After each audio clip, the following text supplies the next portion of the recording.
Let's be honest, modern medicine is broken. Patients are dismissed, doctors are exhausted, and mental health care is decades behind. So it's time to disrupt the status quo, to challenge a system that fragments care, dehumanizes patients, and burns out clinicians. I'm Dr. Georgine Nanos, and this is The Kind Revolution, a podcast about breaking old paradigms, rebuilding medicine with compassion and science, and reimagining what healthcare can be when we finally get it right. Because change is here and it's starting with us. Welcome to the revolution. Hi, everyone. Welcome to the Kind Revolution podcast. I am so thrilled today to have my good friend and colleague, Kelly Salas, here. Kelly is a physician assistant who I have worked with for many years. It is an honor to know her and to now have her as a colleague here at Kind Health Group. She's our associate medical director. She comes to us with 18 years of experience in primary care, and she has a special focus in women's health and preventive care. She's a member of the Menopause Society and a menopause expert, and the person I turn to when I have all my perimenopause and menopausal questions. And she's going to unlock the mysteries of menopause for us today. Thank you, Kelly, and welcome. Thank you for having me. So, let's explore what got you into this women's health focus and share your story with us and how your approach has evolved over the course of your 18-year career in primary care. Early on, I never really thought much about focusing on one gender versus the other. But as my career started to evolve, and after listening to more and more women over the course of their lifetime and hearing their problems that tend to arise during midlife, I noticed that the most common time that I was prescribing SSRIs to adult women was in their midlife. And then I'd always see these lab changes that didn't seem to make sense to me. Women who had been tracking their cholesterol and their labs forever were suddenly having these changes that at the time were not explained to me and were hard to explain to patients. So that really led me down the road of research. And lo and behold, I actually became a midlife woman with all my friends, and they were all complaining about the same stuff that my patients had been complaining about. And that'll really, having a bunch of your lady friends ask you all these questions will really get you researching things as well. Fortunately, as menopause and perimenopause has really been in the spotlight in the past few years, and I had the opportunity to meet some really great specialists back in 2020. And since then, I've been just diving into it. And truly, you mentioned unlocking the myths, but our patients are honestly, our colleagues are plagued by some of these myths because of the way we were trained and the way we practice medicine for the past couple of decades. So it's been exciting to share this knowledge with everyone, from my patients to my friends, and of course, my coworkers. Yeah, so the myths are a big deal, and I've learned so much from you. So let's maybe tackle some of these common myths, at least in the world of medicine, that I've learned so much about in the last year since working together with you.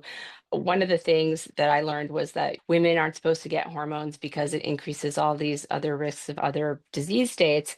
So maybe address that and how that's evolved, because it's been a big swing in the other direction. And I think it's important for us as women, as providers, and as potential patients to understand where that's all coming from. Great point. Yes, it's so true. The pendulum is swinging. We have to be careful. We obviously are always still putting safety first for our patients, but we want to be able to use the best data to be able to present our patients and our friends with all the best options for them. So to discuss what you just mentioned, back in 2002, the Women's Health Initiative study came out, which is the results were delivered to the American public as well as to us as providers, that hormones cause strokes, hormones cause breast cancer. Immediate cessation of hormone treatment was basically what happened. At that time, 40% of women who were eligible for hormones were taking hormones.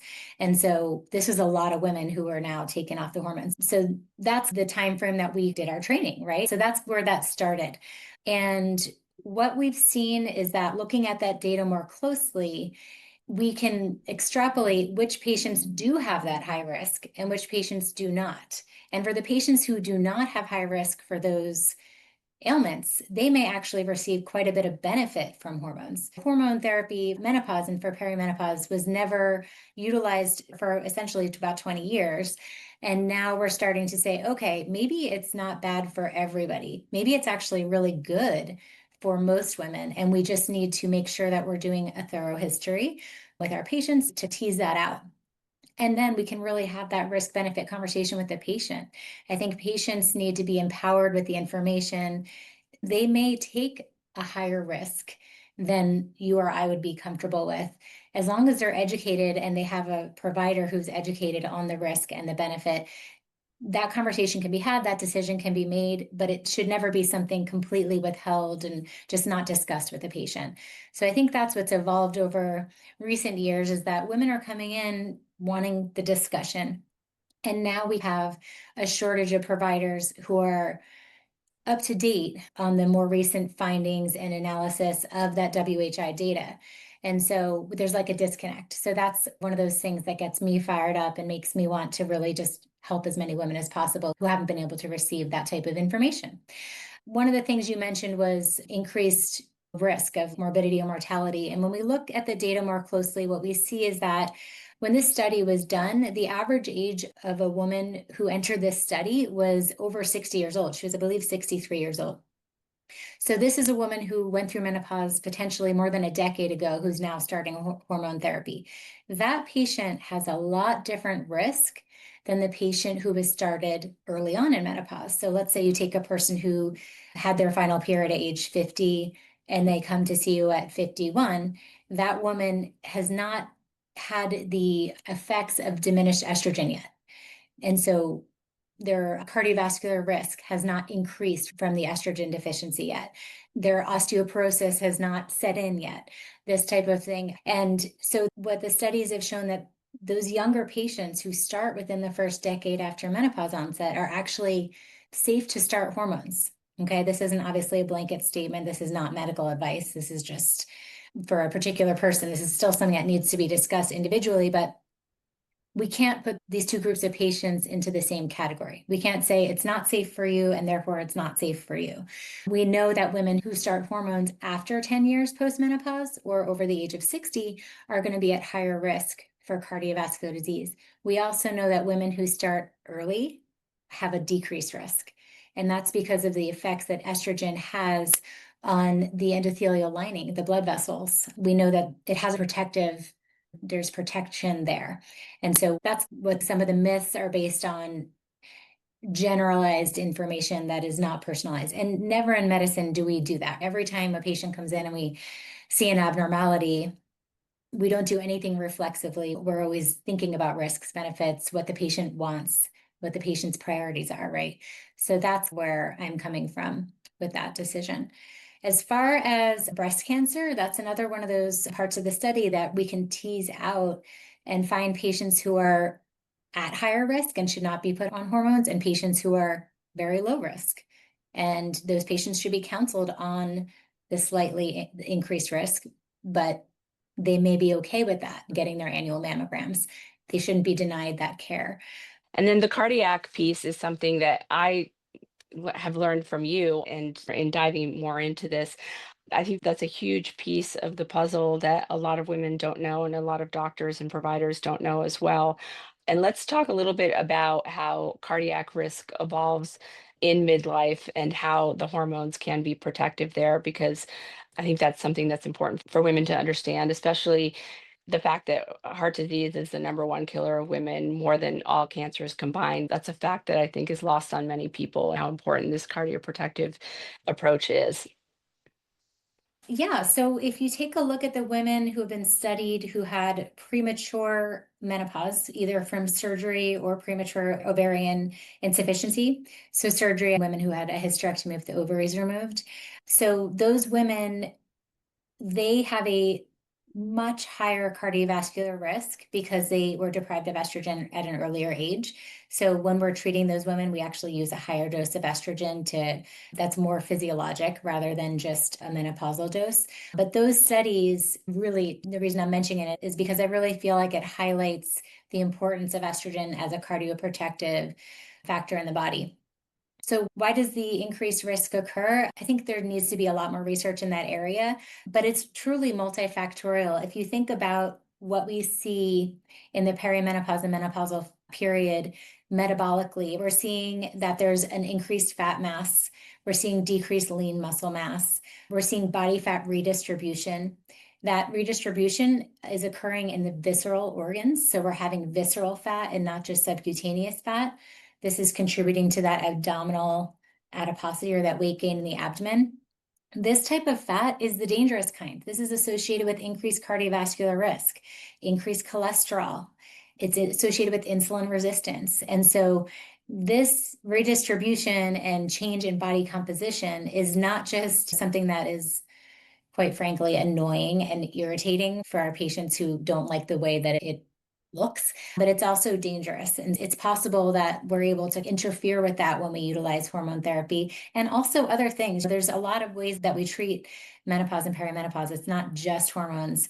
I just like to highlight that the hormones are the cause for a lot of these problems, but we can certainly counteract that risk by, first of all, making sure you have a really good primary care physician who's aware of these changes. We can expect them in a lot of patients, and then who's staying on top of it and making sure that we're looking at each and every individual risk factor for cardiovascular disease, not just menopause, but these other risk factors, and keeping them under control and making sure that they're not causing these plaques to appear in the arteries. We do that from things like lifestyle changes, right? So the exercise that we're always counseling our patients about, the nutrition that we're always counseling our patients about, and then also looking at the other lifestyle factors that are affected by menopause. And that can include things like mood changes and insomnia. It's really hard to eat well and exercise well and get good sleep when we're tired, we're having hot flashes, and we want to like murder everyone that we know. So all of those mood changes and insomnia and hot flashes, like that's all kind of playing a role indirectly and affecting our cardiovascular risk in the midlife too. So getting to wanting to murder everybody, back to that for a second. It's a real thing, this mom burnout, and this women today feel like in this midlife era stage of their lives that they're really at their wits' end. And they feel like they're going crazy. Their partners might be frustrated with not knowing how to help them. And I know you did a survey of we did a survey of some of our mom friends to elicit some of the common questions that they have. And so I'm going to ask some of the questions that we got repeatedly. And I think one of the first one is, why do I have mommy rage? And where's that coming from? And what can we do about that? Yeah, rage is a big one. And it's funny, like years ago, I always used to, before I knew as much as I know now about perimenopause, it was just this classic patient who would come in and she would be like, I just feel like I want to kill my husband. I love him. I don't want a divorce, but some days I can't stand the sound of his voice. And I had so many women like that coming in. And I remember just being like, holy cow, we would offer an SSRI because this must be like a form of like depression or anxiety. And sometimes that would help, but it never really got to the problem. And then oftentimes causes other fun side effects like sexual problems, which is not great for those relationships either.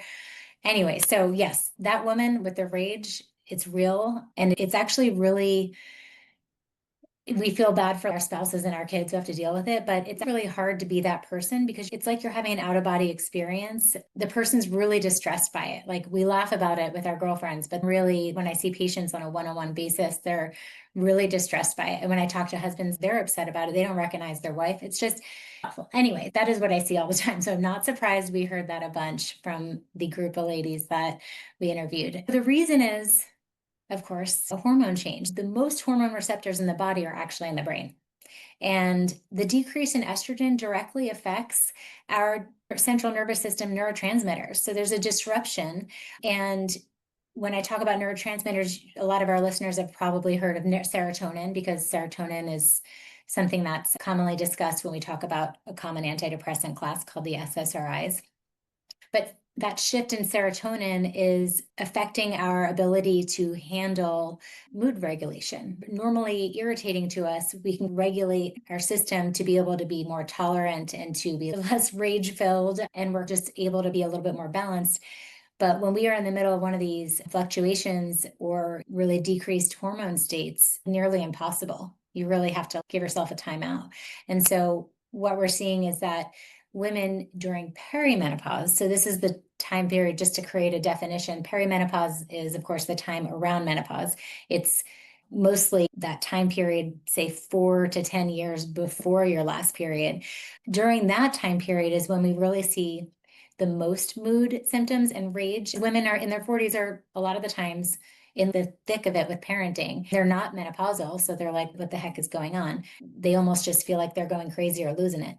But what's happening is your ovaries are getting signals from the brain. Hey, come on, you got to create more estrogen. We need more follicles to be released. The ovaries are starting to simmer down in their productivity. So the brain's telling it to go. So some months you're going to have this big estrogen surge, and that surge can cause different symptoms for different people, but it is a big fluctuation, which sometimes also is followed by a big downward spiral. And this type of fluctuation is chaotic, and you can understand where that chaotic fluctuation of hormones is definitely going to be causing chaos up here with those neurotransmitters we were just talking about. So that's the time period where I feel like the rage is honestly the worst, is perimenopause.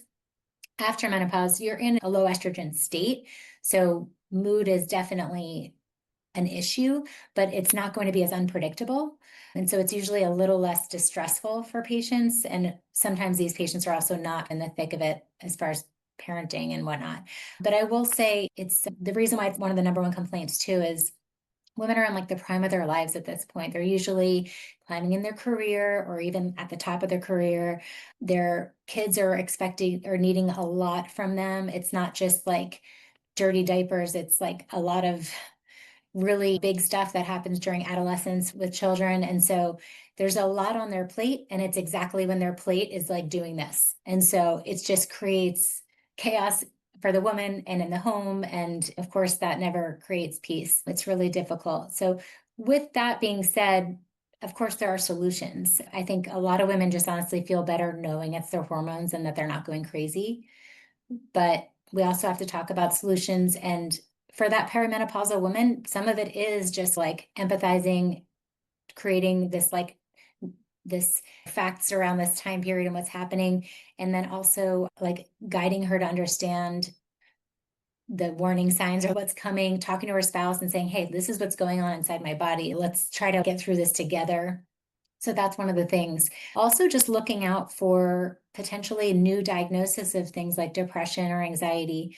That stage of life is when we're most likely to be diagnosed with depression. It's also when we're most likely to be prescribed antidepressant. And you're most likely as an adult woman to take your own life and to ask for a divorce. So there's a lot going on there. Sometimes we actually end up uncovering a diagnosis of depression. With that comes a discussion of treatments ranging from, of course, hormonal regulation is a possibility, antidepressants, using treatments like transcranial magnetic stimulation to help with not just the depression, but potentially the brain fog she may be experiencing. So utilizing the whole toolbox that we use in the mental health realm. Yes, we may know the cause is certainly hormones are not helping the situation, but there's also these other more significant mental health disorders that we uncover at this age that we have to make sure we're ruling out as well.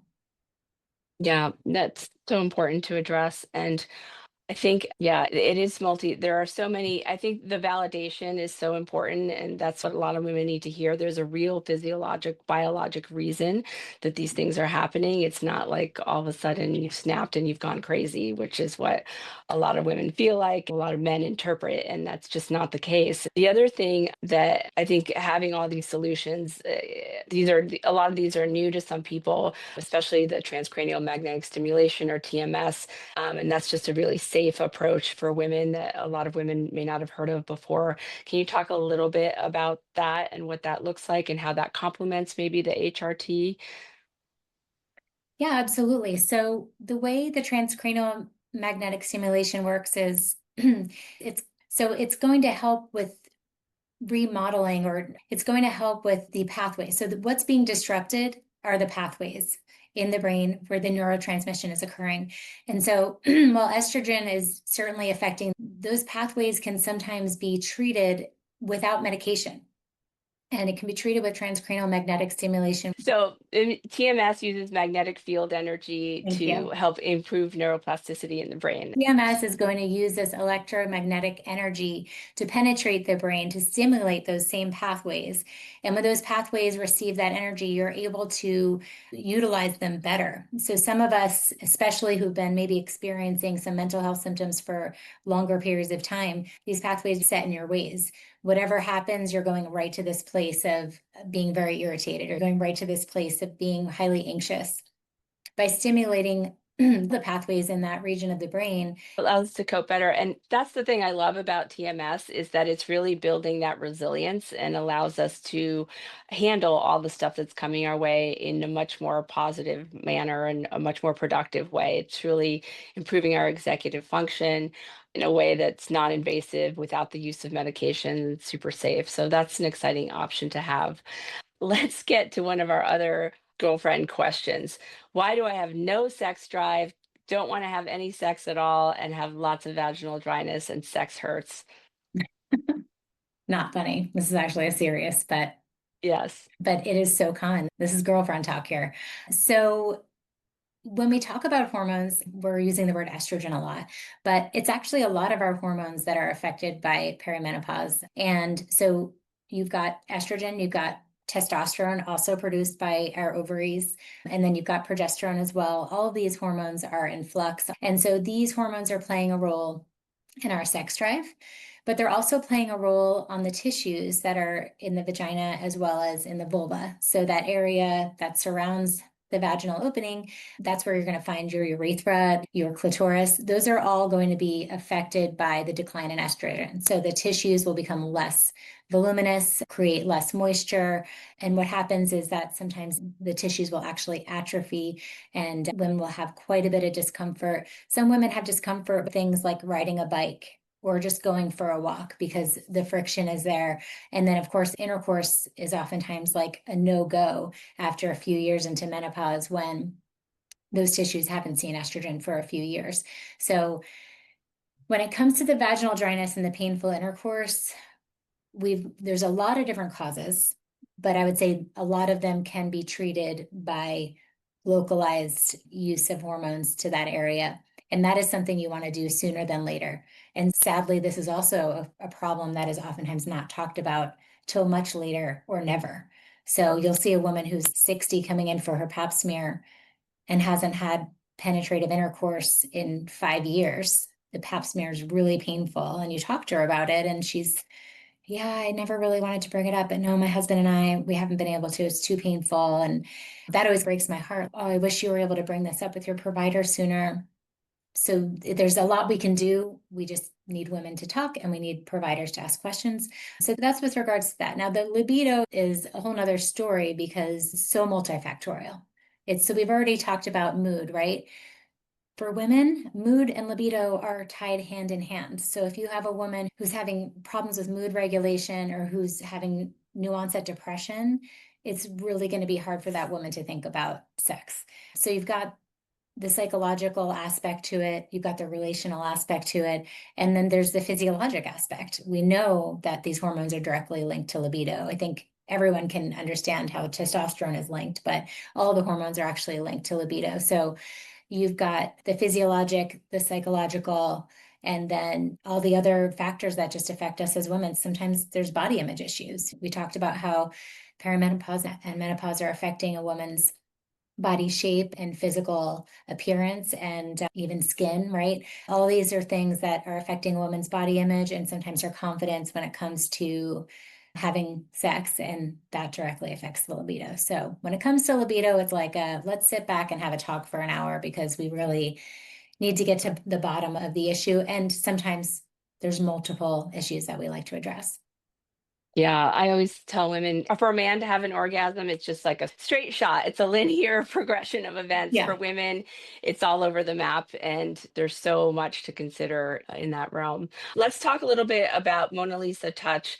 another energy-based device we have that helps with vaginal dryness and vaginal atrophy. Can you tell me a little bit about that? Yeah, the changes that occur down there, there's a lot of different approaches that we use, and it is most helpful when we use multiple modalities to help a woman feel better. So, with that decreased estrogen there, we're not just having a dryness issue. The tissues are actually thinning, and this is affecting the pelvic floor. This is affecting the lining of the vagina. And sometimes we need to do more than just apply estrogen to the area. Lisa Touch, thank you for bringing that up. That's a really important tool that we use here that uses that energy to treat the lining of the vagina and the vulva to help create more elasticity, thicker tissue so that there's less discomfort with intercourse, and also more collagen stimulation to make the tissue stronger as well. Another treatment that we have here is a chair called this is a revolutionary treatment for women who have pelvic floor dysfunction. Pelvic floor dysfunction causes a lot of symptoms, not just urinary symptoms, leakage, but it can also cause pelvic pain with intercourse. And it can really affect a woman's lifestyle when she doesn't feel confident going for a jog or playing tennis because she's leaking urine during that time. And so the Emsella is one that we use in conjunction with Mona Lisa quite a bit in order to help strengthen the pelvic floor muscles. Anybody who's ever had a baby has probably been told to do Kegel exercises. It's almost impossible for a woman to identify those muscles and contract them to the point where we're actually going to get stronger pelvic floor. And what this chair does is it actually sends the electromagnetic energy up to the pelvic floor through the chair and contracts those muscles so that women can regain that strength and have better sex. They can have better control of their bladder.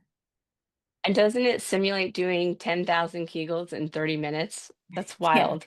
10,000 kegels in 30 minutes. And You even if can't you do were that to on your try to own. do that, like in a day, you oftentimes are just targeting the wrong muscles. But yeah, it's pretty remarkable. So women who have weak pelvic floor muscles can have a lot of relief with that treatment. Okay, here's another question from the girl gang. Why do I wake up so sweaty at 2:30 a.m. and then can't go back to sleep? I love how you're censoring these questions because most of them I think have the F word in them. So good job. Yes, thank you. But yeah, the waking up is absolutely brutal and can affect all the things, right? I forgot to add that as another thing that affects libido. I haven't slept in a week, don't touch me. But yeah, so waking up in the middle of the night usually falls into the category of vasomotor symptoms of menopause. Women are having problems with the thermoregulatory center in the hypothalamus. That center in the hypothalamus has a lot of estrogen receptors that help to keep it regulated. And when you don't have the estrogen, that center goes unregulated essentially, and your comfortable temperature zone narrows. So you may find that you're having night sweats in the middle of the night, waking you up at 2:30. You may also find that once you kick those covers off, now it feels like it's 20 degrees in your room and you need a down comforter. And then you need to rip that off and go back to just a sheet. It's you're too hot, you're too cold, you're never comfortable because that zone is so narrowed. Whereas we used to be able to tolerate the down comforter because it's just some warm, cozy temperature. No, now it's not tolerable. So really difficult. That's the most common reason women are waking up in the middle of the night is because they're having those hot flashes in the middle of the night. And of course, those mood changes can also cause middle of the night awakening. Anxiety is a big one. If you're waking up with your racing thoughts, we think about maybe you're having some estrogen fluctuations causing that, or maybe you have an anxiety disorder. And this one hits hard with the girl gang sometimes, alcohol. So we don't really tolerate alcohol as well as we reach perimenopause and menopause. And a lot of that is anecdotal from talking to a lot of my patients and friends over the years, but we don't have a ton of evidence for that. But women are definitely complaining about waking up between 2 and 3 a.m. after having a couple of glasses of wine. It's just not worth it because not only are you more tired the next day, but of course, that's going to trickle down and affect everything from your desire to go to the gym and work on that health, eat better. It's going to affect your mood. And so the sleep is really, it's like another vital sign that we need to have in our chart. We need the good sleep in order to have all the other symptoms that are controlled. So it's a toughie, but one of the things I'll recommend is trying to refrain from drinking for a month and seeing how that affects you. And a lot of people will just come right out and say, yeah, I know. Every Sunday morning I wake up at 2 a.m. and it's because I drank wine on Saturday night. So the rosé all day is not really the right approach.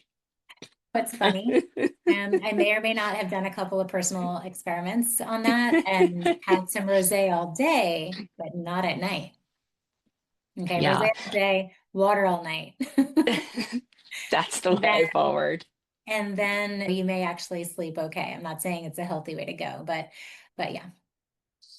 What about, we talked a little bit about the weight gain in the belly. That's a big complaint for women in perimenopause and menopause is all the weight gain. We're working out like crazy. There's no amount of working out and dieting that helps. What's that about? Yeah. And what can we do for that?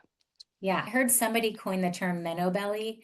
I don't know who Yes. I saw it online, but I'm like, anybody who's in that stage of life, I know exactly what you're talking about. I don't need a picture to tell me what a Meno belly is.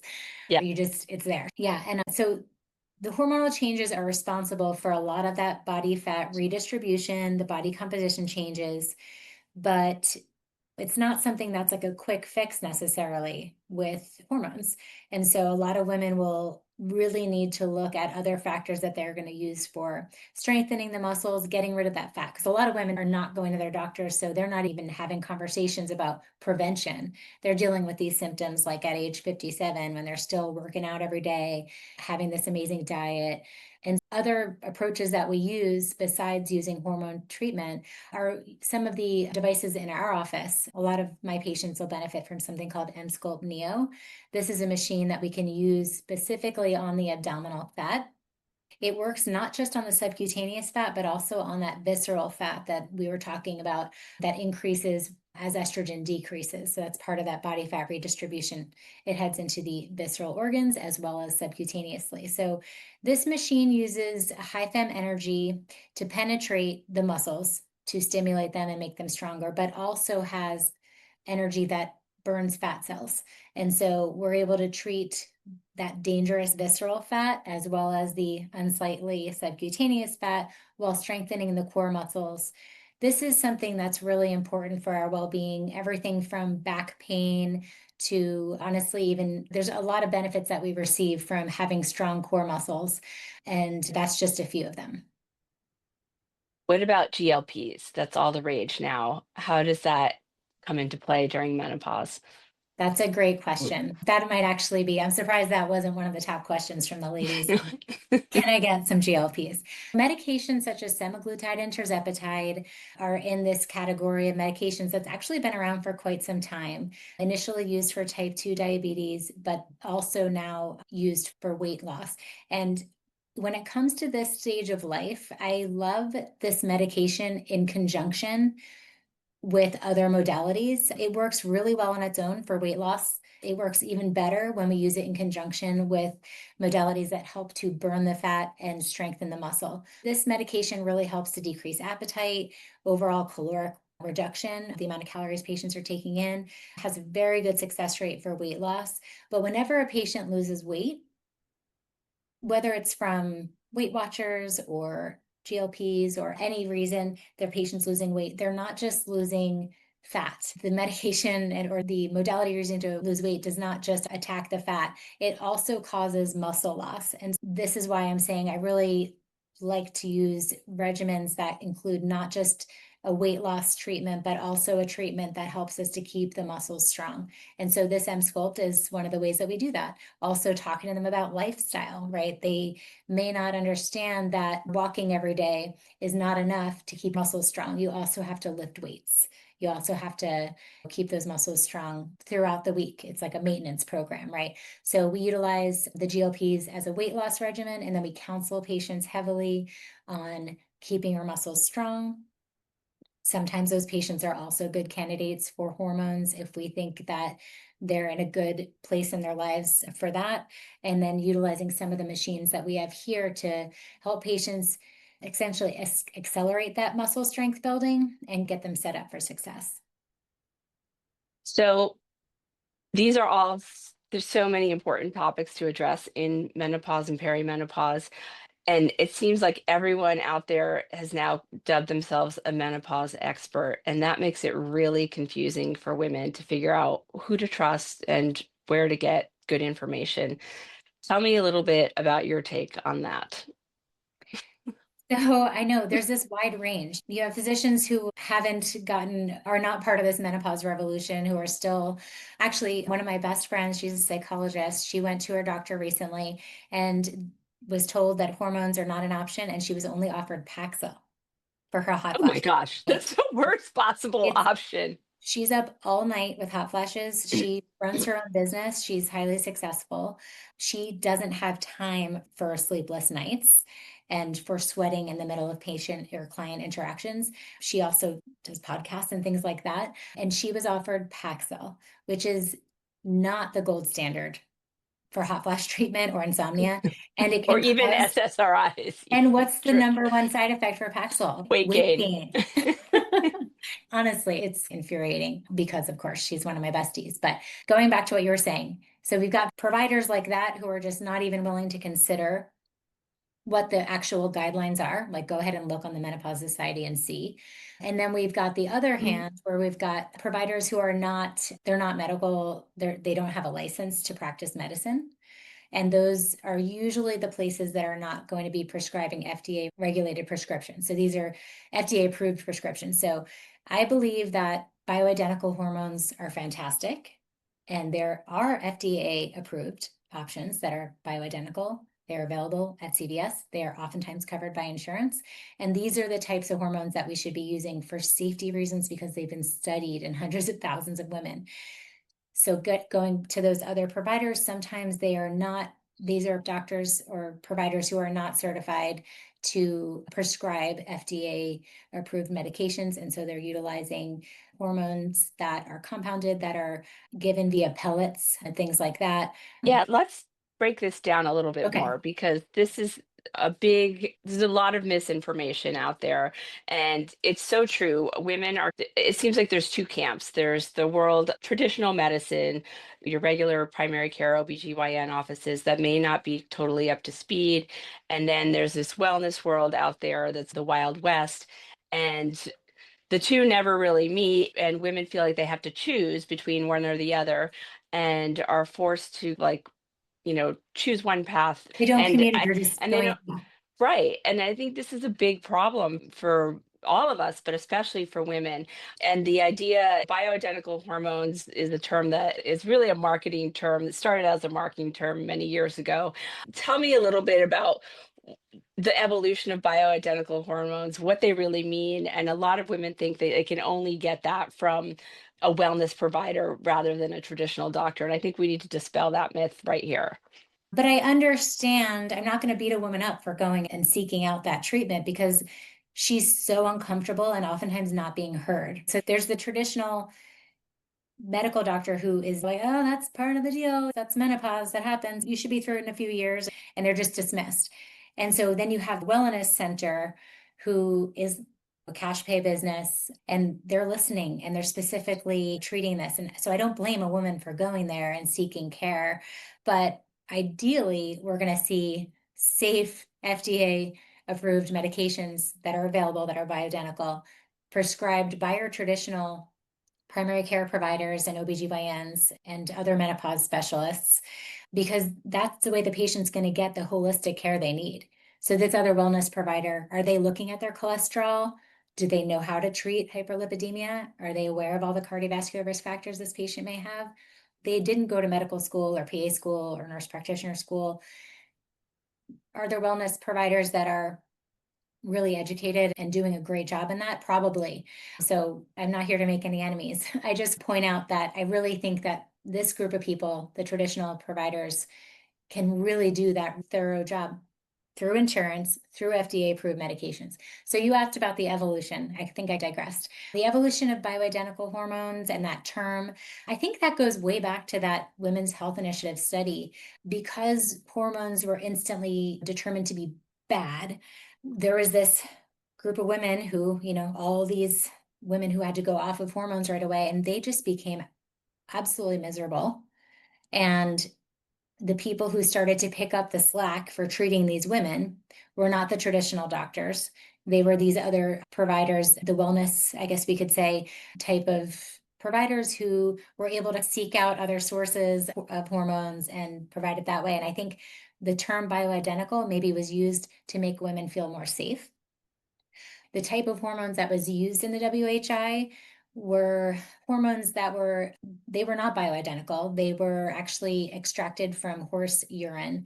Pregnant mares excrete quite a bit of estrogen in their urine, and this is the type of hormone that was extracted and given to the women. So we don't really use that type of hormone in menopausal hormone therapy. We do use estradiol and micronized progesterone, which I would say officially is bioidentical. It is the hormone that we make, and that is what is now most commonly used for menopausal hormone therapy, and it is available in an FDA-approved regimen.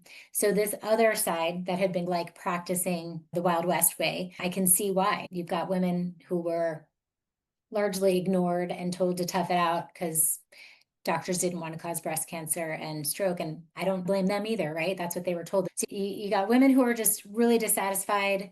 The traditional doctors are giving them absolutely no relief, and so then they ended up here. One of the problems I have there is that these pharmacies are not well regulated all the time. The way that the treatments are delivered are by these pellets. Now, pellets are inserted under the skin. We've had patients here who have scars all over their buttocks from these pellets. They're inserted in the skin, they can't be removed, and they excrete these hormones. And what we see, and we've seen this in our lab studies of patients here, I'm not even ordering the labs to monitor the pellets because that's really the job of the person prescribing that treatment. I'm ordering them because I'm a primary care provider and I care. I think that creates more risk, and it certainly isn't creating the stability that we want for that patient. So that's my beef with pellets, is that I don't see the stability. I don't like the fact that it goes in and then there's no titrating it for the next 4 months. The treatments that we offer that are FDA approved are, if we're having problems, we stop the treatment, we remove the patch, we stop the tablet, we remove the ring or whatever it is. We're not giving those type of long acting, irreversible treatments. Yeah, definitely safety is first and foremost. And I think you explained it so well. One of the other questions we often get is, hey, do I need labs? I got my labs done. My labs all look normal, but I still feel like crap. What the hell is going on? It's frustrating. People want to see a lab abnormality to validate their symptoms. Tell me a little bit about that. So true. That's so true. For that reason, before I even order labs in a perimenopausal woman, I'm telling them these may very well be very normal or even high. And because I don't want to set the expectation, if this is normal, then you're normal and you're just going to have to live this way. Women in postmenopause will generally have some findings that are pretty consistent. So we're going to see the FSH start to rise. That's the follicle stimulating hormone that comes from the brain and is supposed to tell the ovaries to increase their productivity. When the estrogen goes down, the FSH goes up. That's pretty standard. We're going to see that in any lab result. So a woman who is a year post-menopause, do we need to do labs on that patient? If she hasn't had a period in a year and she's 55 years old, the average age of menopause is 51. She's 55. She stopped having her periods at 54. Pretty sure I know what's causing this amenorrhea or this lack of periods. Really, it's not necessary to check hormones, and the Menopause Society does not think it's necessary for that patient. But a lot of patients want to see them. They want to see that abnormality and they want to do that before treatment. And that's fine with me. I'm not going to get upset about a patient who wants to see labs, and those ones will be abnormal. And then we can start treatment from there. One hormone that's an exception, I would say, is the testosterone. Sometimes we use testosterone to treat women off label. And that one I do like to check before, and we need to monitor because that one is tricky. We do not want to have higher levels than necessary of the testosterone hormone in order to avoid side effects. Now, the perimenopausal patient is the one I think you were describing. That's the one who's having those fluctuations, who's most likely the most symptomatic patient. And they're coming in and their hormones are perfectly normal. And so sometimes I don't even order hormones on those patients, but a lot of the times the patients want them, that's fine. And they end up being normal. And it's all about reassurance and explaining that fluctuation that occurs. And so sometimes the estrogen will be so high and they're expecting it to be low because they've got this must be a low estrogen problem, but it's not. Their symptoms are related to the fluctuation, and we'll see the FSH is normal. We'll see a lot of the times normals all around. And I would say like more than 90% of the time we see normals. Yeah. Testosterone sometimes will be on the lower end of normal range, and we'll discuss that. That may be something that needs to be, depending on what their symptoms are. Sometimes we'll treat with that. But yeah, so it's all about just honestly explaining. You and I both know we never order a test that we don't know how to explain or that we don't know how to act on. And most likely I'm not going to act on that lab test. And so I tell a patient that from the get-go. I'm probably not going to act on this lab test. I'm going to act on your symptoms. And that's what's going to help guide the treatment here. But I have no problem getting that baseline. That can be very reassuring or helpful in some ways too. Getting back to the resource question, what should women look for when they're trying to find good, reliable resources? That's a great question. I think that the Menopause Society is a good place to look for information. They have a patient information section. They are one of the leaders in research in the menopause and perimenopause area right now. They recently received a huge grant for even more work. So I think that's a good resource. And then I can't help but mention that here at Kind Health Group, I am proud to be a resource here to the women who would like to discuss their symptoms a little further, dig a little deeper, and be heard and have a really targeted individual approach. I recognize the shortcomings or the difficulty really of getting this type of care in a regular primary care office. I worked in regular primary care for the majority of my career.